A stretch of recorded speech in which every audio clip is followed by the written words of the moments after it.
it's very Kid Android here. So, we all know, and that too is a fact, that US sanctions caused Huawei a big smartphone market loss, and at the same time, Samsung is the one who got favored a lot by the situation of Samsung to the top market, as there is no fight left against this South Korean company from other players. And I'm not just talking randomly. If we look at the figures, up till 2019, Huawei was at its peak performance in the global smartphone business industry. The company kept on touching double-digit growth while Samsung struggled to save its top spot.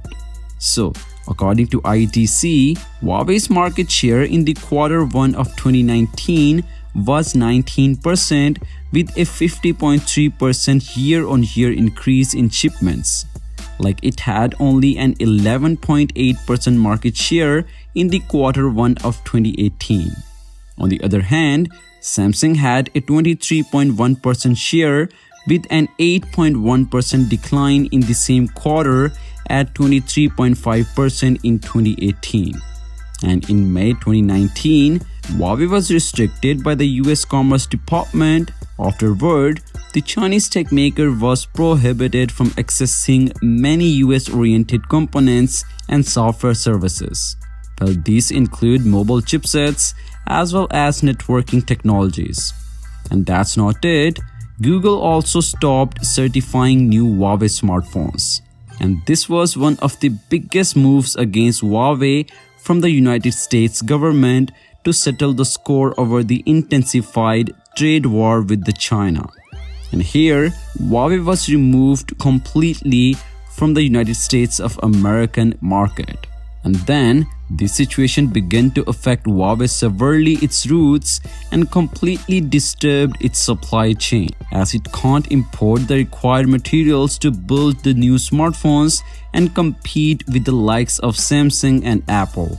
The effect of the US ban was gradual and Huawei's decline had just begun. Anyway, despite this massive problem, Huawei surpassed Samsung for the first time and became the sole company to achieve this milestone by ending its last 9 years of continuous streak. And according to the reports, Huawei shipped more smartphones worldwide than any other company. Huawei shipped 55.8 million devices, down 5% year-on-year. But second-placed Samsung shipped 53.7 million smartphones, a decline of 30% as compared to the Q2 of 2019. But after that, Huawei from 2020 to the 2022 dropped from the top position to the bottom. However, Huawei showed that Samsung is beatable, but this South Korean company is indirectly favored by the United States sanctions. So it could thank the Trump era for this massive move. Also, even after 3 years, Samsung is only saving its face because there is basically no one there to challenge its prowess in the smartphone industry. But I would say it's temporary because Samsung is just enjoying this no competition zone and repeating Apple's move, followed by Android's gift cards.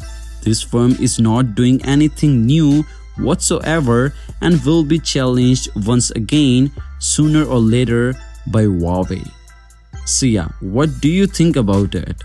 Well, let me know your thoughts on this in the comments down below. And as always, I'll catch you guys in the next one. Peace out. Bye.